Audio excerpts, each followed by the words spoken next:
Hello, thank you for coming. This is Ruth Myers here, wanted to talk about traumatic brain injury, which is, as you know, a hard bonk on the head. Although there's other conditions that are similar, traumatic brain injury is specifically defined as a hard knock on the head. One of the things about traumatic brain injury is what they teach you when you're a young medical person is the opposite of what you know after you've met a bunch of people with traumatic brain injury. I have a number of stories I'll be sharing today. One, you have just heard if you just listened to the advanced directives presentation, because there is such an important connection between the two fields. A lot of what's taught about the future and fate of people with a severe head injury is often used to justify limiting or abbreviating care to people with traumatic brain injury, when in fact, the reality doesn't really support that whole approach at all. For example, there's this one gal. This is not her. This is an internet picture of her. She's a 27 years old woman, referred to see me in one of my old practice a number of years ago for a little depression. She's got a little intellectual disability. She's got a little depression, already mentioned. She is a single mother. She's got a job. She doesn't like her job very much. Kind of not an uncommon presentation for a person who comes into a psychiatrist's office. Does that sound like a walk into a bar joke? I walked into my psychiatrist. Okay, never mind. Anyways, this is not her, the woman who came to see me. This is an almost identical picture from the internet that's allowed to be public. And as I was talking with her, the woman in my office, I noticed she had a dent right here.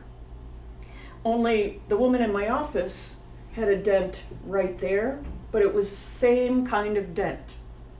Just like a divot on her forehead between her eyes. And I said, well, what's that from? When she was pregnant with her 6-year-old, she was shot in the head from a few inches away. She was resuscitated and given fantastic care, every kind of nurturing and therapy and nutrition and everything you could imagine, because they wanted to save the baby. Every single progress note said, well, she is in fact already deceased, but we're nurturing her body so we can hopefully save this baby. And she woke up and she's living her life. And still the people that worked with her, who wrote those terrible things, she's already dead, couldn't see in front of their eyes that what they'd been taught really didn't fit.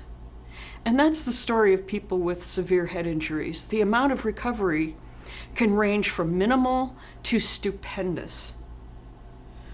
And a lot depends on factors other than what's listed in the medical neurology textbooks. Traumatic brain injury results, like we said, a bad knock on the head or a bad jolt of the head.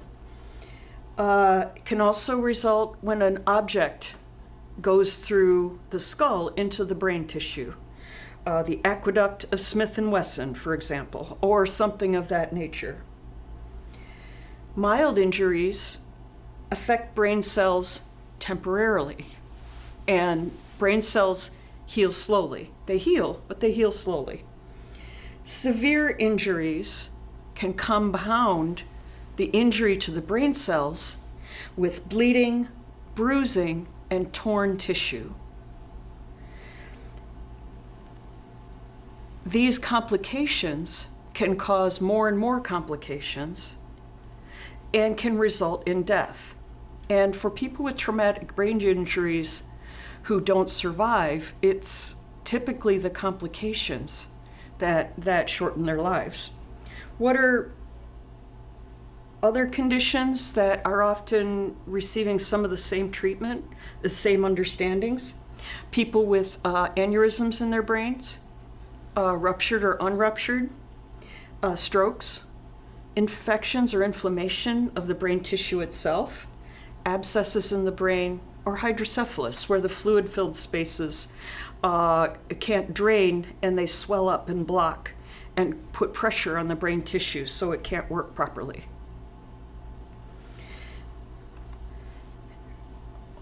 Let's for a moment summarize all of neurophysiology. It'll only take a second. We got structural, we got electrical, we got chemical, and we got fuel line. And a disruption in any one of these can alter a person's brain function.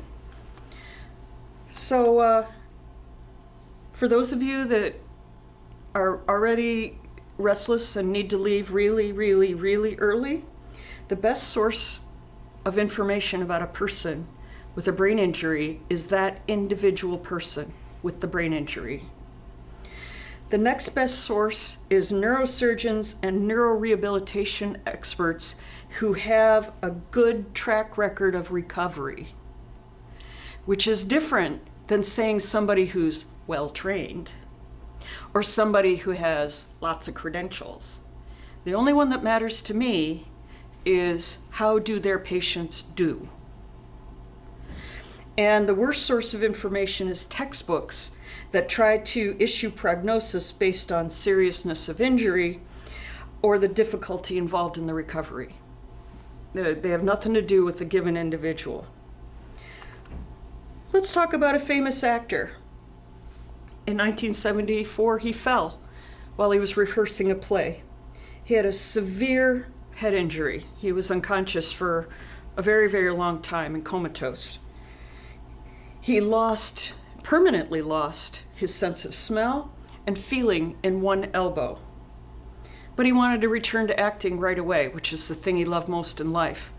So what do you think? Should we let him? Who should decide what he should return to and when? Oh, you're thinking that maybe getting to do something he absolutely loves will accelerate his recovery? Well, I think you're right about that, and he's gone on to do pretty well. Bill Pullman, who's had a stupendous career and continues to do brilliant work now into his 60s.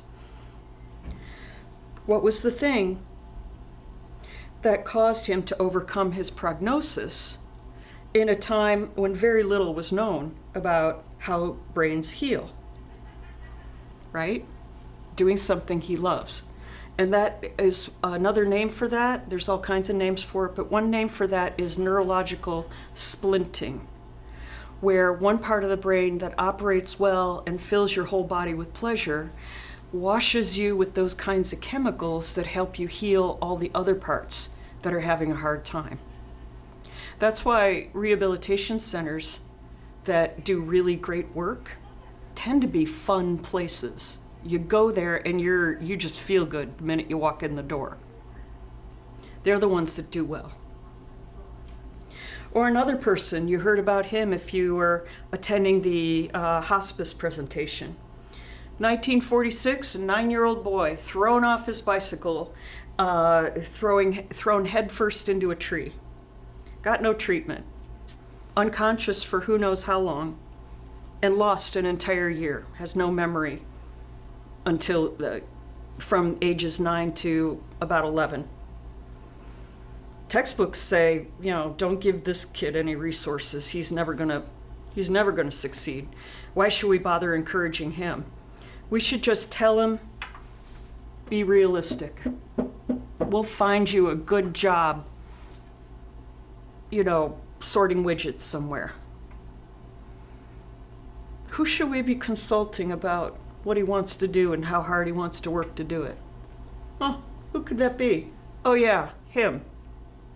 So this guy went on to graduate high school with honors, went to an Ivy League school. He's also poor, by the way. He went to an Ivy League college on a full scholarship, academic, went to medical school on a full scholarship, academic, and practiced medicine. He also happens to be my father, so I know of him as being the best physician I've ever met in my entire life. So he's one of the many reasons that I have firm opinions about the whole idea of prognosticating without incorporating the given individual into the discussion. Motorcycle accident. The guy's 44 years old, not wearing a helmet. His skull was crushed and his brain was exposed. Torn off scalp, torn off skull after he flew over the handlebars. He was in neurosurgery just trying to save his life for 2 hours. He died several times and was resuscitated. He was in a coma for 4 weeks. A lot of conversations with the family. Why don't we just withdraw care? This has been such a hard road, and he might be tired of fighting. But thankfully, people who know him said, well, he's still fighting, so are we. And he walked out of the hospital 5 weeks later. It's Gary Busey. And he's in fact returned to acting. He's a little different than he was, but he's still pretty darn talented and functional, isn't he?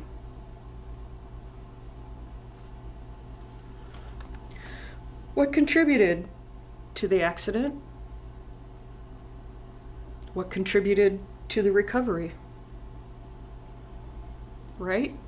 Accident was related to a variety of lifestyle issues, and recovery was related to pretty strong urge to fight, no matter what, for him. He got great care. He insisted on it. His family insisted on it.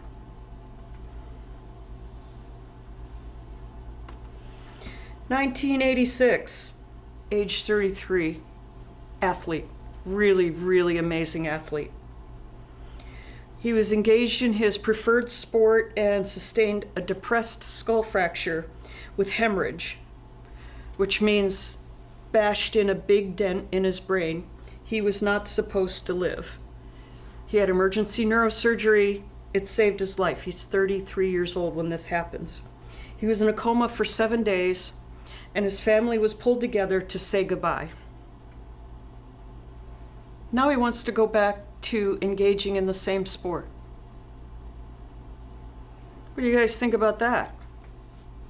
One school of thought, are you nuts? Look what happened to you. Other school of thought is, whose life is it? Well, he went on and did okay.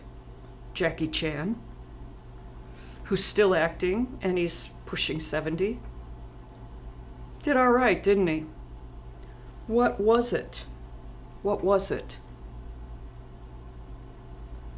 This is one of the essential points for effective support of people who've had brain injuries, is that a big hunk of their everyday life has to do with stuff they love. People they love, media they love. Doesn't have to make sense, but it's got to be there for that person to really get their best level of recovery. You may have heard a little bit about this guy. He's 10 years old. He's kicked in the back of the head by a farm animal. Bad. He was unconscious for a long time, more than a day. Got no treatment. And he had permanent damage to his vision.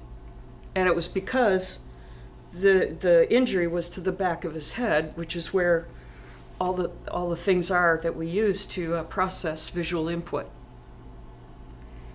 But he wants to be a lawyer. Comes from a really poor family, lives in the woods, wants to be a lawyer. With a head injury like that, what's the likelihood of him even learning to read and write? Well, according to the books, there's no possibility. But people decided to encourage him and support him anyway. And he did all right for himself and all the rest of us. Again, his passion. What was it he really wanted to do with his life? It's one of the reasons why I object so much when people are trying to teach people with different kinds of neurological issues, and they use cartoons or pictures or stories or topics the person doesn't care about. That's just boredom. But if I have known a number of people where when the teaching tool incorporated something that person loves, whether it's Marvel characters or the presidents of the United States or the periodic table or whatever it is, the pleasure involved with that intellectual stimulation will help the learning accelerate. So we've got this exceptionally skilled, intelligent athlete. Very, very skilled. Graduated with honors from college before he went on to become a professional football player. He retired from the sport. His personality changed. He was arrested for domestic violence, and he died by suicide at the age of 43. He shot himself in the heart because he wanted people to study his brain, Junior Seau. And he helped so many people by getting the professional football world to take a much closer look on an entity called chronic traumatic encephalopathy. And this is the people that we know, people that bang their own heads, people that are subjected to a lot of abuse, people that play sports without proper head protection, people that keep re-injuring the brain and not giving it enough time to heal. Gradually increasing degeneration of the brain tissue caused by repeated blows to the head without enough time to heal between injuries.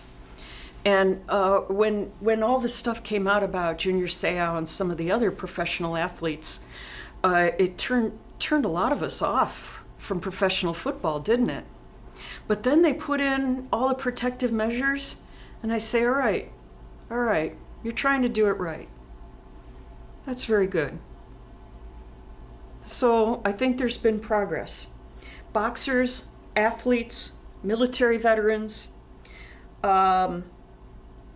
depression, cognitive problems, paranoia, memory loss, impulsive behavior are the outcomes from chronic traumatic encephalopathy. Now, what is the fix for a person who has it? The first step is recognition. For a long time, people just kind of, oh, they probably are just drinking too much. Oh, they probably, dismissive. But in fact, a comprehensive program of nutrition for the brain and rehab and proper treatment of the complications can really help people make an enormous amount of progress and not be so miserable as they can be from this traumatic encephalopathy. Recognizing what it is and dealing with it is the first step, right? Instead of just dismissing it. In 1848, a 25-year-old man was working with a metal rod and explosives. Not a perfect combination, I'm thinking. The rod was 1.25 inches in diameter, 43 inches long, made of steel.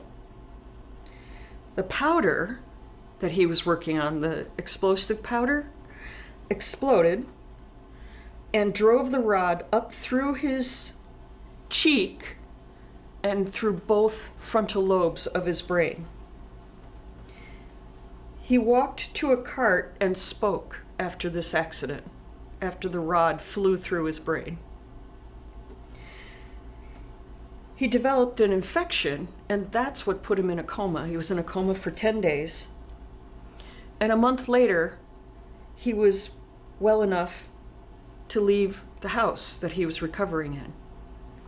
You know, and a lot of people talk about all the problems with Phineas Gage. He's the guy where the rod went through his head. In fact, he would go from place to place, and what he's holding in his hand is the rod that went through his head and through the anterior parts of his brain.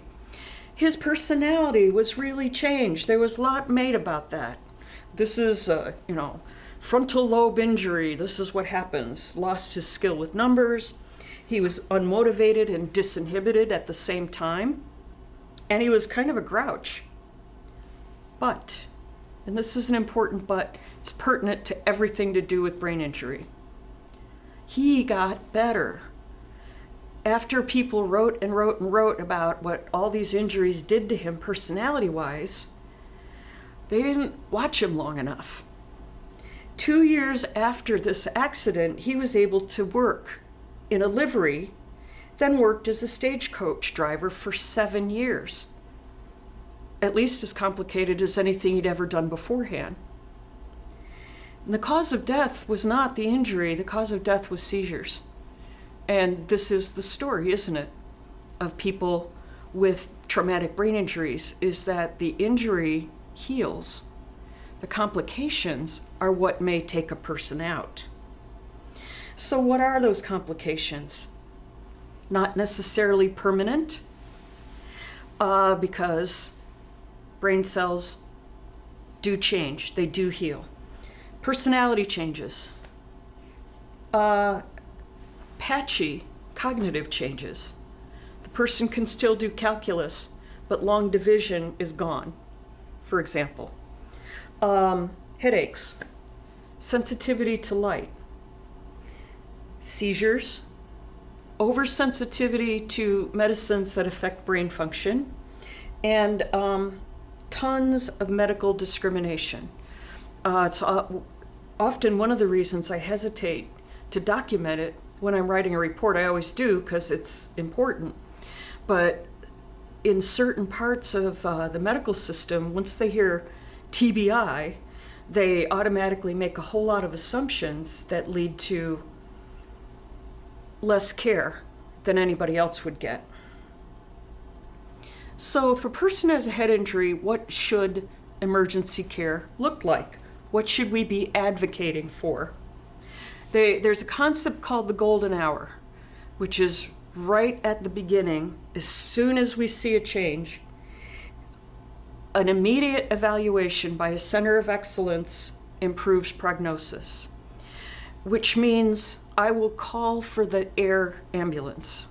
I did that for a while. Back in my youth, I was one of the ones that was in the helicopter and stuff. That was sort of cool. I learned a lot. Not sure I contributed much, but I learned a lot. But people will say, airlift, really? Yes. If airlift is what you need to get the person to a center of excellence within the hour, that's what we should be pushing for. Will we get it? I don't know, but that is the correct thing to push for. If neurosurgery is needed, sooner is better than later. And sometimes a therapeutic coma is the best way to prevent injury from spreading related to the traumatic impact or the bullet or whatever it is that's producing the injury. So the golden hour, if we can get things organized fast enough, person falls on their head, they're knocked out, golden hour. If we can, we always try, right? We try and do what we can do. Longer term brain injury care involves brain rest, which is a lot harder than it sounds. Holy buckets. Monitoring for complications. What are those? Hydrocephalus, infection, seizures, right? Treatment of co-occurring issues. When I've seen people with brain injuries not do well, it's because people forget about all that other stuff that's attached to the brain, like the urinary tract or the lungs or the stomach ulcer or like that. Elimination of brain toxic chemicals, which is hard because so many of them are kind of regular everyday medications. When we talk about medicines, we'll talk about some of these medicines that can exert some severe problems for people that have intellectual disabilities, or particularly for people who have brain injuries. Examples would be medicines like H2 blockers, like Tagamet, Zantac, or Pepcid or Axid, or beta blockers, which are used for a lot of heart stuff. Atenolol, propranolol, metoprolol. Those are very toxic to a person's ability to think and concentrate. Alpha blockers, medicines like clonidine and so on, as well as some of the psychotropic medications, are a lot more stupefying than others. And general health and wellness. And I put that as a little phrase, but that's a huge, huge investment, isn't it? People needing to make that investment in the proper kind of nutrition and making right in their relationships and sleeping the right number of hours and all those things that are hard for any of us in this day and age. This is the Glasgow Coma Scale, and it's just a number that's a way to measure people's alertness and awareness and emergence. The sad thing about it is that people keep trying to use it to predict things, but when the research is done properly, it doesn't predict anything. It just tells you where you are in a point in time. The correct use is point in time. And this is National Library of Medicine. However, although it is one of the most powerful clinical prognostic features, neither the Glasgow Coma Score nor any single feature alone should be used to predict an individual patient's outcome. So more and more people are proclaiming this in the more mainstream neurological literature. Coma-related errors, failure to wait for all the sedatives to clear a person's system. If a person's had emergency surgery and they went under anesthesia and they're slow to wake, it could be because they're slow to wake. Some people don't wake from anesthesia for days, just the anesthesia they had days ago, for example. Or any other kind of sedating medication, antihistamines, sleeping pills, panic pills. All those have markedly exaggerated effects when you're sick and comatose. Incomplete assessment of sedation due to non-brain injury factors. And that can include infection, meds, low blood pressure, blood sugar problems, either high or low, viscosity syndromes, PTSD, catatonia, endocrine factors, and so on. Malnutrition is a terrible problem in many emergency intensive care unit settings. People often just forget that the person needs more nutrition, not less, if they're going to recover from this catastrophic injury. And lack of stimulation. So these are the things that we can watch out for when a person's being cared for by these very, very busy professionals, to say, hey, how about the parenteral nutrition? How about the coma physical therapy? How about massage? We can do that. We can arrange for that. All the things that can help a person heal and recover as well as possible. Coma-related errors in persons with IDD are forgetting if the person is deaf or blind and drawing conclusions based on their lack of response to auditory or visual stimuli. We've seen people do it, haven't we? DSPs or lead staff or DSP4s having to make a sign this big. Jane is deaf, failing to assess for non-convulsive status epilepticus. There's a type of seizures that occur much more often in people with IDD, where they're seizing, but they're not having convulsive movements, but their brain is in a continuous seizure. And not knowing the person's pre-existing alterations.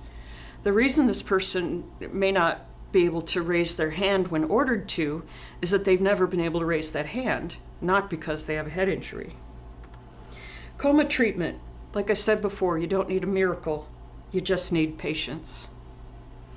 The idea is to create the optimal environment to assist a person's brain to heal.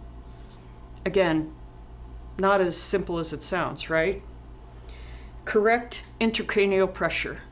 Big thing when a brain is healing, if there's swelling, if there's fluid being retained, those things can put pressure on the brain and slow down the healing.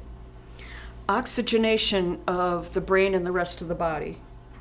Nutrition, stimulation, what do we talk about? Massage, PT, music, conversation, positioning, and some places use low doses of stimulant medicines to try and wake the person up. That's after they may have had a therapeutic coma. The cautions, these are cautions that we have to watch for and advocate against. Some clinicians still try to say that if you've been in a coma for X amount of time or Y type of injury means they can't recover. And that's just not true. It's not borne out by reality. Yet, people will try and say those things as a reason to stop providing care. Some have a magical belief that they can guess who will recover and who won't. The research shows that once they make a prediction that someone won't recover, they make sure the person doesn't recover. Excessive sedation, missing the opportunity to treat co-occurring conditions, and so on. And I think we've talked about that in other seminars. Many clinicians start with the idea that acquisition of a new disability is somehow this terrible tragedy and that nobody would be able to tolerate, when in fact most people, if that does happen, they tolerate it really well. And some clinicians still say that all the healing from a head injury occurs in the first 6 months. But in fact, in reality, the healing continues for years and years and years, barring setbacks. So what happens in neurorehabilitation? Find out what's been preserved and capitalize on those skills, like we were talking about before. Stuff the person loves, stuff the person's still good at. Treat the co-occurring conditions in a way that preserves remaining function. For example, if the person has high blood pressure, don't use beta blockers to treat it. Use some other medicine to treat the high blood pressure, because the beta blockers interfere with cognitive function in all kinds of different ways. Observe for new skills or new personality characteristics. Fill the days with as much pleasure as possible. Overall body health. Creation of new tracks for the neuromuscular junctions.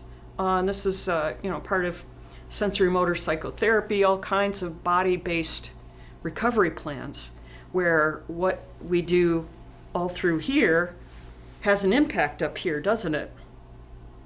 Developing internal splints, developing external splints. Internal splints is if I think about a certain piece of music while I'm trying to concentrate, I do better. Or if I remind myself of something happy, that gives me the energy to push through this difficult task. External splints, people that tend to use a lot more paper and pencil, or they structure their schedule differently, or they, if reading visually is hard, they get people to be readers because auditory is easier, for example. That was actually my college roommate. She had a head injury, and just reading, wore her out really fast, but having somebody read to her was much easier. She was able to absorb the information. It was all head injury related. It was a great coping external splint. Different parts of the brain wake up at different times.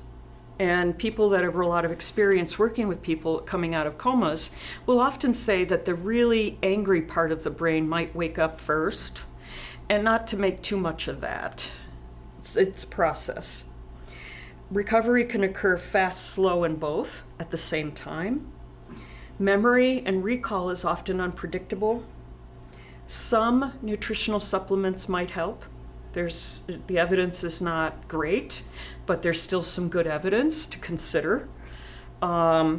Spiritual support can be extremely helpful in all kinds of different ways. And obviously, like we talk about with everything else, the best support people are patient and optimistic. So what are everyday ways for us to help somebody we care about who's had a traumatic brain injury? Well, what and who does the person love? How can we get more of that in that person's life? Does the person have personal goals? It can be a heck of a motivator. I want to be recovered enough to attend my best friend's wedding. I want to be recovered enough too. What is the person still good at? And how can we keep celebrating that? What are the common complications? Let's watch out for those, because we as people that love the person and spend time with the person are going to notice that stuff faster than other people. Are there any other stresses in the person's life, anything we can take off their plate so that they can focus on recovery? What makes the person laugh? Because what do we say? Sorry, cliche time. Laughter is the best medicine. And what does this person find soothing? I know people make a lot of aromatherapy and stuff like that, but I gotta tell you, lavender drives me up the wall. But for other people, it's magic. So sometimes we'll just have to try stuff, right? Let's talk about another person. In January 2006, he had a head injury. He was 46 years old from a bomb. He was in a war zone. The injury included bits of metal lodged in his brain. Part of his skull was removed. And the old trope or the old thinking was once the brain's been exposed to the air, the chance of recovery is, not measurable. It's negligible. Yet, I'm telling you so many stories where that's exactly what happened. He was unconscious for days. Then he was in a medically induced coma for 36 days. And then he couldn't speak for a year. What's his prognosis? Well, once he did start to speak, he said he wanted to go back to being a reporter. What do you think about that? I mean, that's going to be a lot of stress for him to try and go back to that old job, which almost killed him, right? Should we? Whose decision is it? Obviously, it's his. It's Bob Woodruff. He was back on the air in February of 2007. Fully recovered, fully functional. Not bad, huh? Paul was 28 years old. He'd been beaten unconscious many, many times. He has an intellectual disability. He was found chained in the backyard with the family dogs, starving. At the time when we meet him, at the age of 28, he has the physical development of a 5-year-old. He communicates without speech, and the service agency was told by the neurologist that nothing could be done. He would never mature. He would never be able to progress beyond the condition they found him in because the head injuries were so egregiously severe as well as the trauma. So what are the questions? What does he love? He actually loves dogs. God bless him. He's chained with the dogs for all those years. His personal goal is to fly airplanes. He shows you this with pictures. He doesn't have the words for it, but that's what he shows you.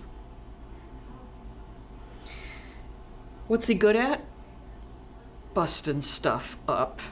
He loves to destroy property, other people's. And you can see the pleasure when he's doing it. So it's like people in his service agency brought stuff from all around just so he could bust it to pieces because they could see how much he enjoyed it.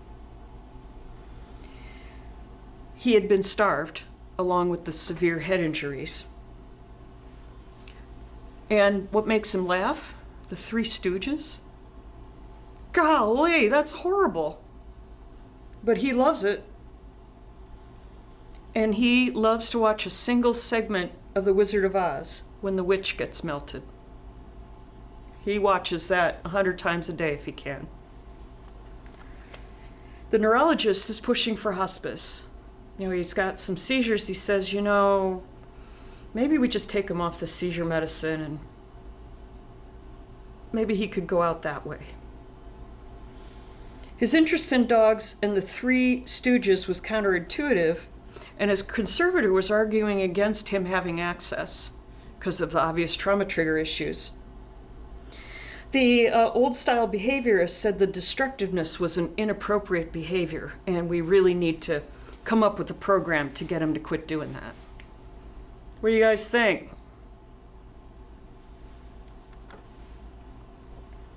He watches the Three Stooges and the Wizard of Oz segment every day.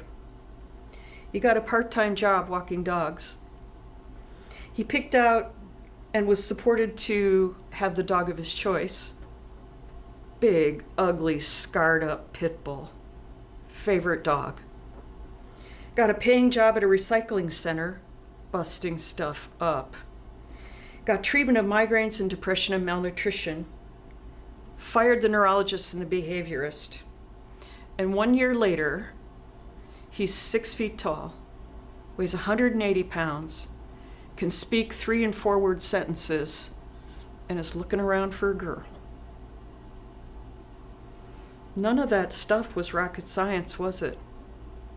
But it was all based on all the principles we've talked about.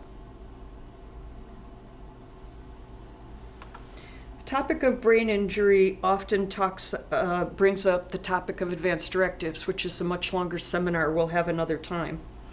I want to mention something about the issue of brain death. There is an accepted definition of brain death and accepted criteria. And what it means is there's no impulses coming from the brain, any part of the brain, including the brainstem. So if the person is still breathing, digesting, blinking, that means part of their brain is working. And when all that shuts down and all the reversible causes, right, the sedating medicines, the morphines, the Ativans, all of that have been eliminated, and all the infections and the seizures and the this and the that, then it might be possible to make the diagnosis of irreversible brain death.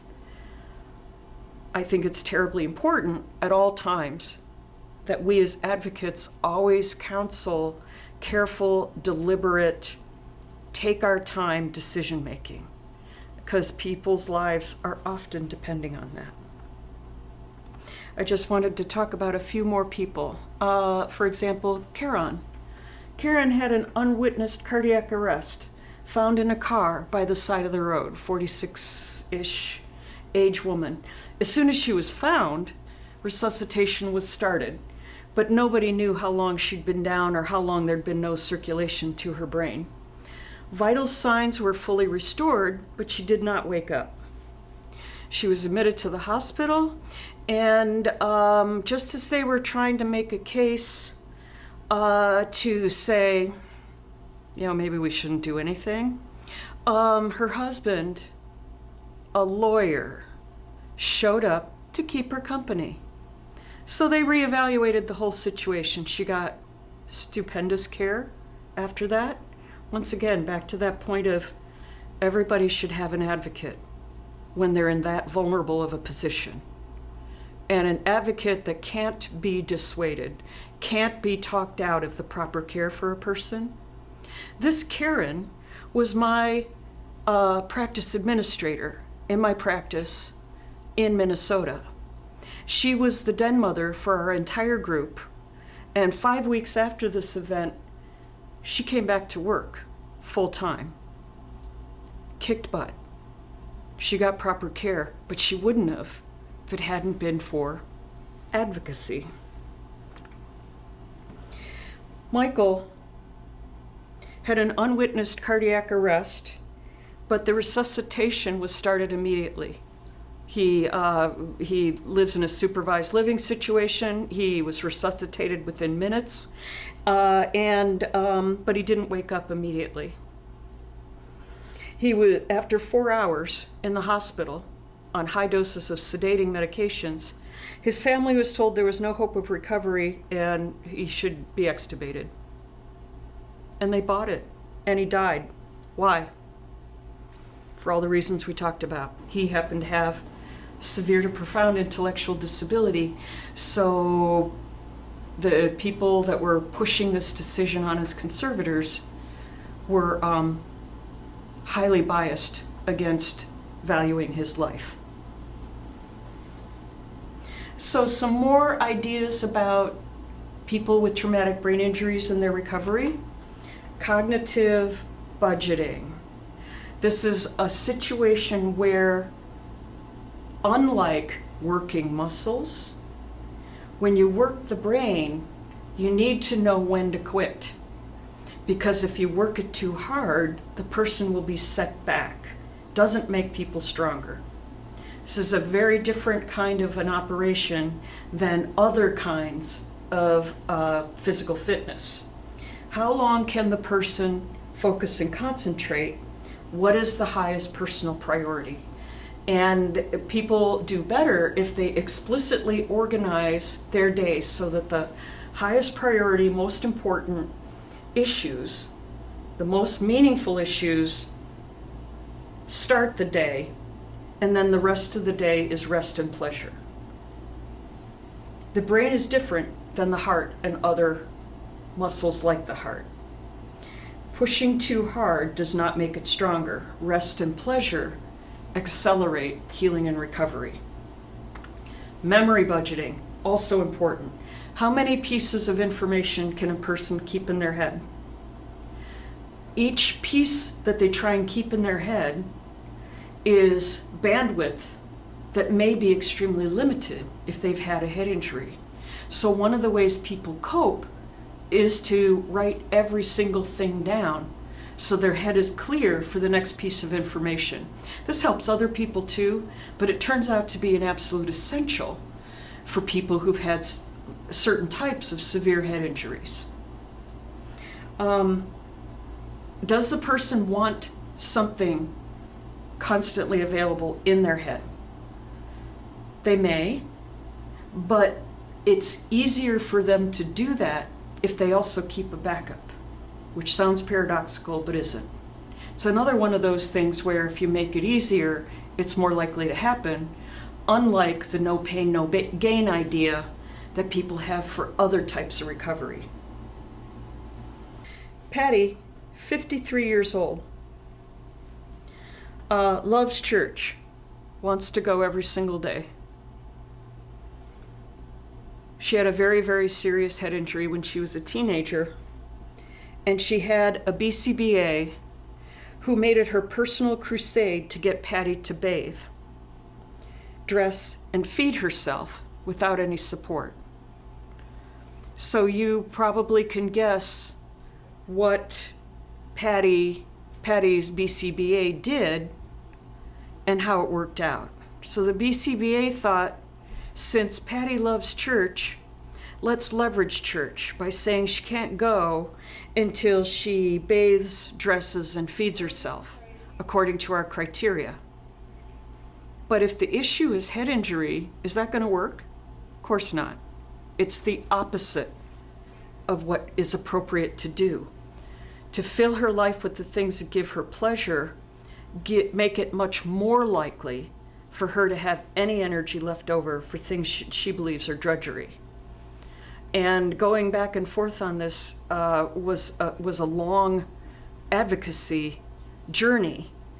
But fortunately, the BCBA was honest enough to gather accurate data that showed absolutely that if Patty was supported to do what she loved, she was much more willing to do the stuff that wasn't that important, probably in her best interest.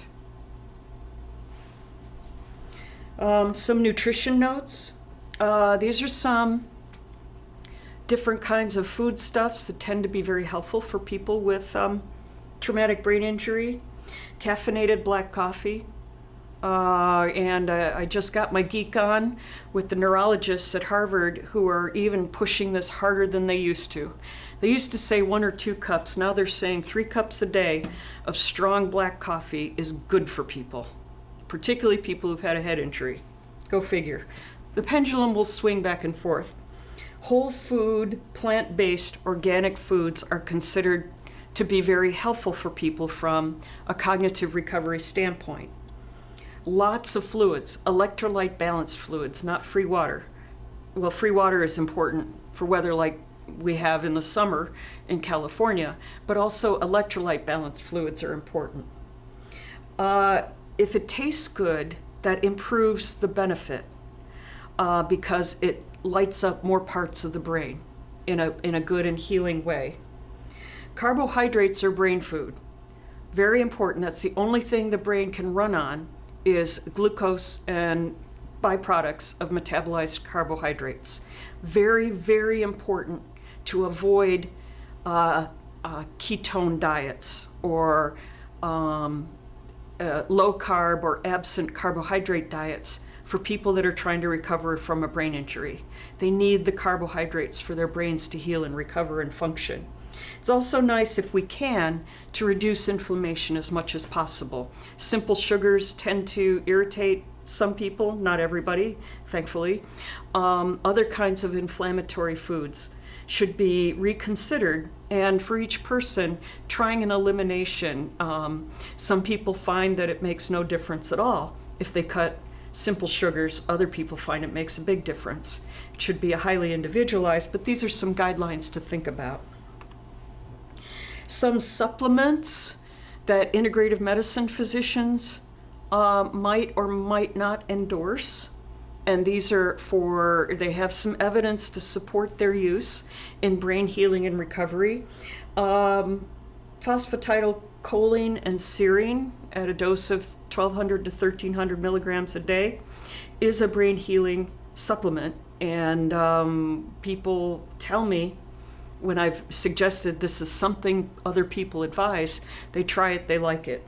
Alpha lipoic acid, well researched at the University of Minnesota for treatment of neuropathy, which translates therefore into healing of other types of nerves as well. Rather than suppression, it seems to facilitate, in fact, healing of those neuropathic injuries. B complex, carnitine, vitamin E, there's some controversy about this. And I think it's also terribly important to measure levels of vitamins once, at least, because you wouldn't recommend niacin for everybody, but if a person is deficient in niacin and they get pellagra, their recovery will be tremendously slowed. But if you treat that pellagra, their recovery will be accelerated. Supplements to avoid, unless the person has an absolutely confirmed deficiency state, are chromium, selenium, and copper. These are all neurotoxic, and if they build up, they will, again, impede the recovery of a vulnerable, injured brain, and most other people as well. Medications to avoid, like we talked about, beta blockers, alpha blockers, water pills, diuretics, H2 blockers, antipsychotic medications unless the person needs treatment of hallucinations. Benzodiazepines if possible, so that's lorazepam, clonazepam, Valium, and certain sleep medicines, Ambien and Halcion, are the worst offenders. And then we've got some controversial medicines. I have opinions, and of course, I don't have any firmly held opinions about anything. I'm sure you could tell that. Kidding. There's a lot of controversy about the role of cannabis products in people with head injuries. Statins, which are used to lower cholesterol. There's some people that believe they also produce neurological injury. And Antipsychotic medications for people that don't have hallucinations, bupropion, which is Wellbutrin, and sleeping pills. A lot of controversy. Some people say that sleep deprivation, for example, is much more dangerous than the side effects of sleeping pills. So it's something to discuss, to think about. Medicines that seem to help accelerate recovery: antidepressants, low doses of anti-epileptic medications, seizure medicines, some low-dose stimulants, and some low-dose dopaminergics, medicines that treat Parkinson's disease, but at much lower doses. Other helpful modalities for recovery, if the person likes them: massage, yoga, dance, spiritual stuff, sex, lots of sex, laughter, and other sensory experiences, extremely individualized, whether it be a visual or an auditory or olfactory, gustatory, what have you. Good sleep is essential, really, really important. And drug-free, of course, we'd like that. Can't always get it, but it's nice if we can get it. Really important to avoid additional head trauma if possible, right? Activities that wrench the head and neck. Excessive alcohol use. The jury is still in deliberations about minimal alcohol use.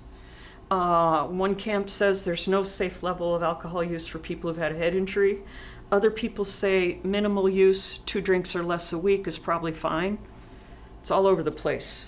Stay tuned. Nasty food and odors are very triggering, and they really interrupt the recovery process for people with head injuries. Uncontrolled noises and a deeply peaceful, quiet environment, or an environment where the noise is entirely controlled by the individual, is preferable.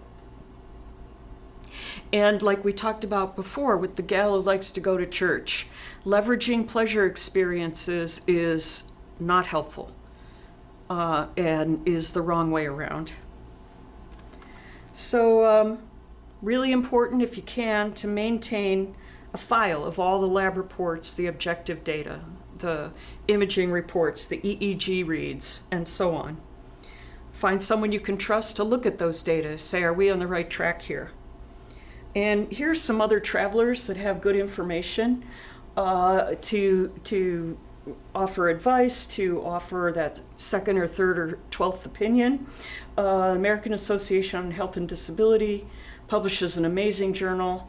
The International Association for the Scientific Study of Intellectual and Developmental Disabilities, is probably the best organization for overall information. DDNA, I love those guys. So other sources of input can really benefit the person.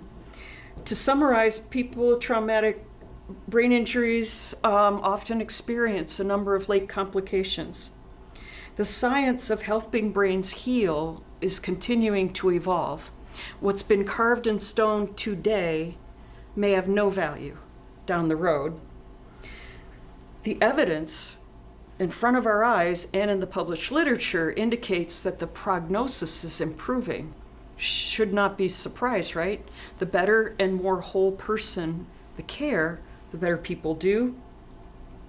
The most important elements are nurturing, patience, rest, pleasure, intrinsic motivation, and optimism. In severe traumatic brain injury, the question of ending the person's life is often raised inappropriately if the person has a developmental disability. And we need to guard against that. Just get people to take their time, not be in a big rush. Things take time. And recovery requires an individualized and creative approach to care and support. And, as they say, hey, can we do that? The things that a person might need or ask us to do, or the things the person may do themselves, may look at first blush to be a little funny, a little awkward, a little silly, but it's important to go with it. And that's how the person wins. Thank you for participating.